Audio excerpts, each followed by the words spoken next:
रामपुर के बाद मैनपुरी में सीएम योगी का दिखा जलवा, सपा छोड़कर भागने लगे नेता। योगी आदित्यनाथ के चक्रव्यूह में बुरे फंसे अखिलेश यादव, अपनों ने ही कर लिया किनारा। उपचुनाव में सपा का बेड़ा गर्क होना तय, अभी से सीएम योगी की होने लगी जय जयकार। आजम खान की वजह से रामपुर सीट और यादव परिवार की वजह से मैनपुरी की सीट समाजवादी पार्टी के लिए बेहद सुरक्षित मानी जा रही थी। अखिलेश यादव को पूरा भरोसा था कि मैनपुरी और रामपुर सीट आसानी से निकाली जा सकती है, लेकिन एक डर लगातार अखिलेश यादव को बना हुआ था कि कहीं मैनपुरी और रामपुर में वही ना हो जाए जो आजमगढ़ और रामपुर लोकसभा सीट पर हुए उपचुनाव में हुआ था। लेकिन सीएम की रणनीति इस बार भी कमाल कर गई। पहले रामपुर में समाजवादी पार्टी के बड़े बड़े नेताओं ने पार्टी को झटका देते हुए कमल का फूल थाम लिया, तो वही हाल अब मैनपुरी में हो रहा है, जिसने अखिलेश यादव को दिन में तारे दिखा दिए।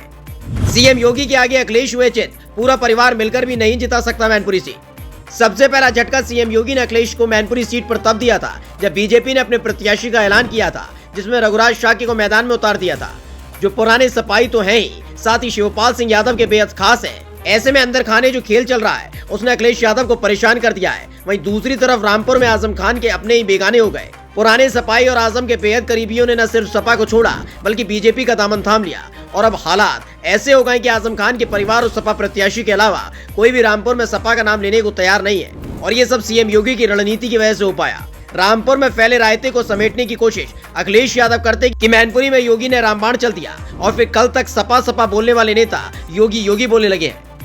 मैनपुरी में सपा के तो दिग्गज नेता छोड़ने वाले हैं पार्टी, योगी आदित्यनाथ का खोलकर किया गुणगान। वैसे तो ये बात किसी से छिपी नहीं है कि मैनपुरी यादव परिवार का गढ़ है, जिसे जीतना बीजेपी के लिए किसी सपने से कम नहीं है। लेकिन जो चक्रव्यूह सीएम योगी ने अपने काम के जरिए आजमगढ़ और रामपुर लोकसभा सीट पर बनाया था, वही चक्रव्यूह मैनपुरी सीट पर रचा तो अखिलेश उसमें फंस गए, और अब सपा के दिग्गज नेताओं ने सपा को छोड़ दिया है, जिनके पीछे पीछे कई और सपा नेता जल्दी बीजेपी में शामिल होने वाले हैं। दरअसल अखिलेश यादव ने जब शिवपाल सिंह यादव से बदसलूकी की थी, उस वक्त कई नेता सपा को छोड़कर शिवपाल सिंह यादव की पार्टी प्रगतिशील समाजवादी पार्टी में शामिल हो गए थे। ऐसे में अब वो नेता बीजेपी में शामिल होने वाले हैं।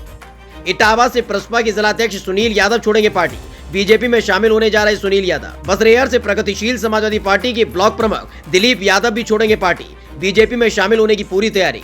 मैनपुरी चुनाव से ठीक पहले यादव परिवार के बेहद करीबी लोग जिस तरह से परिवार से अलग हो रहे हैं और सीएम योगी आदित्यनाथ का गुणगान कर रहे हैं, इसने अखिलेश यादव की रात की नींद छीन ली है। क्योंकि बड़ी मुश्किल से अखिलेश यादव हाथ पैर जोड़कर चाचा शिवपाल सिंह यादव को साथ लाए थे, लेकिन उनके अपने ही करीबी अब योगी आदित्यनाथ के खेमे में जा रहे हैं, जिसका असर मैनपुरी उपचुनाव पर पड़ना पूरी तरह तय है। इससे पहले रामपुर में आजम खान के सबसे करीबी फसाहत अली खान ने सपा को अलविदा कह दिया था और बीजेपी में शामिल हो गए। यानी ये चुनाव समाजवादी पार्टी के लिए गले की फांस बन गया है। एक तरफ से चादर ठीक करने की कोशिश अखिलेश करते हैं, तो दूसरी तरफ से चादर हटाकर नेता पार्टी छोड़ कर भाग रहे हैं। आपको क्या लगता है, मैनपुरी और रामपुर उपचुनाव में सीएम योगी का प्लान कितना कामयाब होगा?